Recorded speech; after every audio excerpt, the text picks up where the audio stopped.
Hey there, I'm Lance and I'm a gamer. And I'm Sam and I'm a non-gamer. And we are Love to Hate, where we help gamers find great games to play with non-gamers. And today we're taking a look at Junk Drawer by 25th Century Games.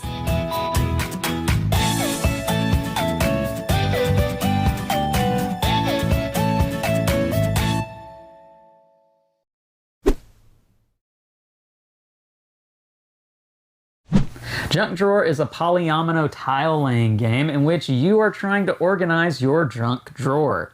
And I'm sure this is something that everybody can relate with, or at least we can. Now in We this have three. Yeah. Well, in this one you have four. So they've got even more junk than we do. So in this game you are organizing four different sections of a junk drawer. Maybe it's just one junk drawer divided into four spots, which thematically that doesn't make any sense. It's four drawers. And with this, you're trying to achieve four different scoring goals as best as possible. Now, the catch with this one is that you have to decide when you draw the tile, which of the four spots you're putting it, because that's the one time you get to use that tile. It's not coming back. Let me show you how it works down below, and then we'll come back and share thoughts on it as a gamer and non-gamer. All right, I have Junk Drawer on the table. Let me show you guys how this Polyomino game is going to work.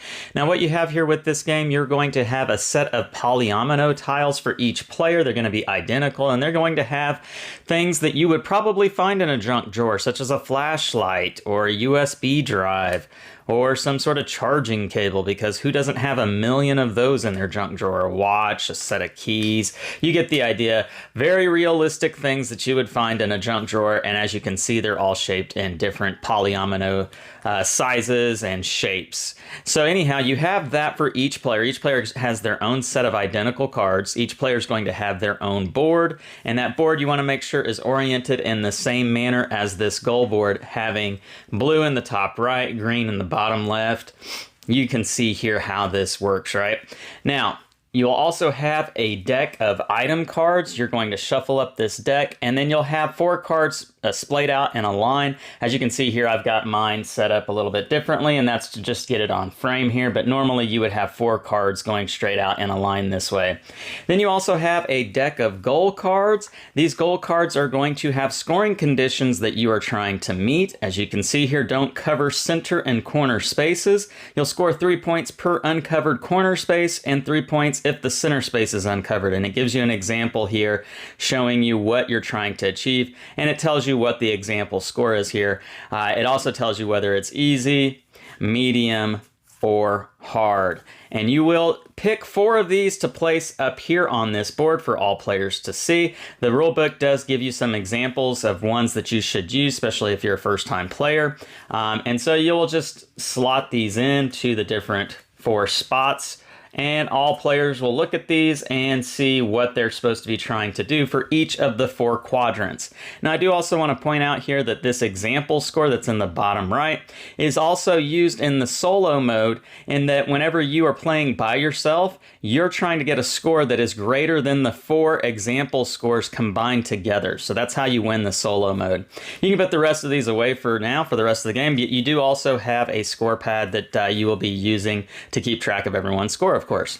Now, how the game is going to work, as I mentioned, you have four cards set up. Everybody has their boards and pieces. You'll flip over the first card, and in this case, it's the glue stick. And so everyone will grab the glue stick out of their pile, and you can place this in any of the four quadrants. You have to place it completely on the squares, covering up everything. And so there you go. And again, obviously, I'm trying to achieve this scoring condition here. Score 1 point per covered perimeter space. So I probably definitely wouldn't do that. I would do that instead. And now that I've placed one in this red quadrant, I cannot place another one here until we get through this line of cards. So then we would flip over in the next card. It's the tape. And I take the tape and I have to place it in one of the other three quadrants, trying to do what it says on these conditions, obviously. So maybe looking here, I don't want to cover up the center or corner spaces. So maybe, well, you can't really see that, can you? So maybe I would do something like that. And as you can see, you can flip and rotate these in any manner. You cannot go off the board like so, nor can you cover up another tile that's already on that board. You continue this process going through the line of cards. After you've gotten through all four, you'll deal out the next four cards, removing removing these from the game, and you will continue until someone cannot place a tile on their board, at which point that would signify that this is going to be the final round. Then you would add up points for all players. Who obviously has the most points is going to be the winner. Now you can play a variant in which you keep playing the game until you yourself cannot place another tile. So you would not stop after the first person can't place one of their tiles. You'll continue until all players are stuck and they cannot place another tile because there's just nowhere for that tile to fit. Now, you are not able to just completely pass. You do have to place the tile if you're able to do so. And otherwise, that's how the game is played. Whoever has the most points is going to be the winner. And there you go. That's Junk Drawer. So let's go back up top and share our thoughts on this one. And we're back, and now we're going to share our thoughts on Junk Drawer from a gamer and non-gamer's perspective. So, Sam, it's a Polyomino game, and we historically like Polyomino games, both of us. And so what'd you think about Junk Drawer? I thought it was great. I really enjoyed, I mean, it's organization, it's tile laying. I did not think I would enjoy the different scoring methods because I'm one of those people that I want to do everything. But I think how it's organized, it's not like you can score multiple. Does that make sense what I'm trying to say? Like that's how you score on this area. You can't do anything else. That's what you need to do.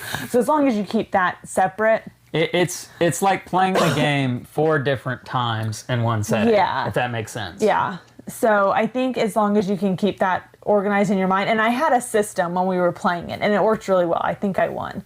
I think I won. But I had a system. Despite what the score might say. Did I? Did I not win? No, I'm pretty sure I beat you on this one. Oh, I think I was close. Anyway, I had a system to help me to remember what my goal was for each one. Okay. All right. Now, yeah, this is a game that when I first saw it and heard about it and read what it was about, it was one that I was like, I gotta have that. I gotta try that with Sam because I just figured it would be your type of game, if there is such a thing. And the reason for that is because polyominoes... Junk. Junk Drawer, yeah. We've talked about how tiling games, and especially polyomino kind of games, where there's this spatial aspect of needing to fit them in certain spots and conserve space and be mindful of what you have left and where you can fit it in. It's like a mother's dream. Well, this is like real life in a lot of ways. And you've talked about it in the past that everybody knows puzzles and how puzzles work, and that's like one of our first, board games. Activities on a table, right? And so it's very familiar for a lot of people, and I think this is a game that can get a lot of people who don't play a lot of big board games or even light, small board games. This is a game that I think can bring a lot of people to the table because it's gonna have that. Yeah, I have a junk drawer aspect to it. Yeah, that's real life, and just the theme and the mechanics are going to pull people in. I feel like, as it did for us. Yeah. Now let's talk about the actual experience and if it was fun, if it was enjoyable. What was that like for you? I thought it was a lot of fun. I really liked seeing what was going to be on each tile because I think they did a really good job. Keys, an inhaler, pencil, a whistle. Like it's literally junk that we have in our junk drawer. We could probably play a real life version of this game. And I thought that just made it a lot of fun. Yeah. There's the fun with this game isn't just in the mechanics and the strategy and the flow of the gameplay experience. The fun is also in the real life, like it connects with real life. Like as I'm playing this game and I see the pencil and I see the chip bag clip and I see the keys, I'm like, man, this is just so familiar. This is just real life. Except the fun with this is that I don't have to actually worry about, is my junk drawer in real life organized? Am I cramming everything in there in the right way? Like this is taking a real life thing and making fun out of it. And that's a fun experience.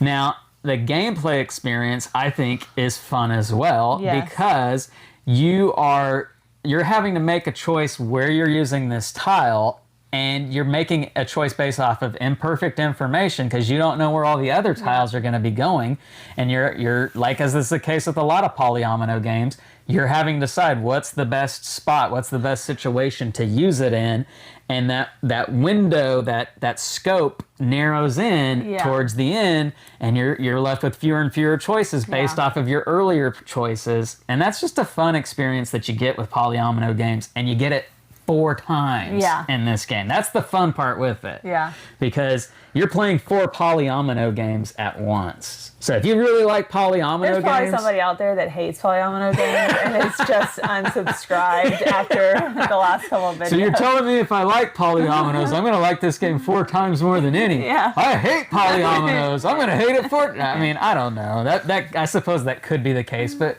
This game's fun, and from somebody who really likes polyomino games, I really like this game. Yeah. So, all right, let's get to pros and cons with Junk Drawer. So, Sam, from a non-gamer's perspective, what really works well for you with this one? I mean, I think we've said almost everything. I think that the tiles are awesome. I love that they're so real life. You know, it's not just like, here's a drawer and here's different colors. You know, it's real life junk that you have, and I think they do a really good job of the sizes of them. You know, the sunglasses are obviously a lot bigger than the inhaler, and just how they would fit together. And I just think it really feels like you're organizing a junk drawer. Okay. And then I think the different ways in which you're doing it, I had a lot of fun with that. I didn't think I would. Okay. I thought it would be too much, and at first I was like, I'm not going to remember this, but it did flow a lot easier than I initially expected. So I just think it's a good gameplay. It's a pretty short game too, 20 minutes. And I think that's probably exactly how long it took us, which I always appreciate a quick game. So yeah, and I think you mentioned the scoring goals and worried about whether it would be too much to keep up with or remember. I feel like there are some games where the scoring goals can be so complicated and difficult to decipher what it is that you're trying to score that it makes it more work than it is fun. It was very clear. This was not that. You didn't have that with this game, I don't feel like. Even the complicated, and I shouldn't say complicated, the difficult to achieve goals were still pretty easy to understand what it is that it was saying you needed to do. Yeah. It's just not so easy to do it. Yeah. And so I really appreciated that with this one. They were clear and very easily to understand. So that was a pro for me on this particular one. I also felt like the decision space with this game is fun in that, like going back to what we said earlier, I'm having to make a choice now that's going to really impact how this game continues to go for me on throughout the course of the game. And it's different from some other games, like roll and write games are that same way as well. But in roll and write games, it always works out to be that you're not going to achieve your goals and it's going to come crashing down. Yeah. With this particular game, you're making these choices and they're automatically adding up to points to you. It's just the opportunity to get those points is going to come to an end. Yeah. And I think we both, maybe not, maybe this is how I thought. I had one that I was like, this one's going to be my money maker, my point one. This one's going to kind of be, I'll do my best. Yeah. And so you kind of have one that you kind of throw your more junk into. It's your junk drawer of your junk drawer. Yeah. Now, what doesn't work so great for you with this one? Honestly, I've been trying to think. I don't know if there's something that really comes right off the top of my mind as a negative for this game. Well, I'll throw something out there and maybe it might, kind of bring something to the surface for you. For me, you mentioned that the game is only 20 minutes. And while it can be a pro for a lot of games, for me, I felt like the game was over too quick. I will agree with that. It was almost a little too quick. Yeah. I wish there was... I don't know. I kind of wish, the only thing I can think of that would be maybe a change that I would make to it, and I don't know, I mean, you'd have to play test it, obviously, but the game is pretty small. You know, we're talking about, what is it? Is it a 5x5 grid for each one? So, like, you've got 5x5, 5x5, 5x5, 5x5. I don't know if maybe a 6x6 on each of them would make the game a little bit longer, a little bit more choices to kind of pour through, more tiles to work with. Obviously, that means it's a bigger game, more components. But 20 minutes, man, it's such a great experience that it's like, oh, it's already over. Yeah, I did feel that way as well. So I would have liked more. I would have liked the game to last a little bit longer because it is so enjoyable. Now, on the flip side of that, you can play it and it's over, and then you can set it back up and play it again. Yeah. So, that goes both ways. All right, let's get to our scores for Junk Drawer. Scale of 1 to 10. Sam, where does this one come in at? I feel like I've said this with every Polyomino game or tile laying game, and I feel like at the end of the year, my top 10 is going to be Just be all Polyomino. Yeah, it's not going to be worth watching because you're all going to know. Still watch it. But I still think I think this is going to be in my top 10. I really enjoyed it.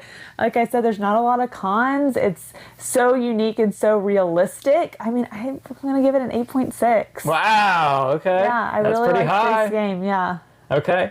I really like this one. I'm not as high as Sam is on it, but and I think that's probably the gamer in me coming out because it's a lighter game. I think this is a perfect game for a non-gamer. Well, that's exactly where I was going to go with my score on this one because obviously this being love to hate, and we're all about helping gamers find great games to play with non-gamers. That's the whole basis of this channel. This is that game, right? Yeah. Like this hits that to a T. And so because of that, I've got to give it good scores, right? Even if it's a game that I'm like, man, I just wish it was, 30 or 40 minutes long or something like that gives me more. That's the gamer in me speaking, but is it a game that works great for gamers to play with non-gamers and get them to the table and everybody's having a good time? Yes, absolutely, it does do that. And so because of that, I'm going to give it a solid 8, just 8 point flat on that one. And I love playing it. I love that she loves playing it, and I think it's going to be one that we would come back to time and again, and I think we could play it with our friends, and they're going to have a great time with it too. So because of that, it passes all the scores with flying colors. So great little game here. It's from 25th Century Games. The game is Junk Drawer. Go check it out and leave us some comments down below. Let us know what you think about it. Make sure to like and subscribe and push that bell button so you get notifications of all our new content. I'm Lance. I'm Sam. And we are Love to Hate, where we try to bridge the gap between gamers and non-gamers. We'll catch you next time.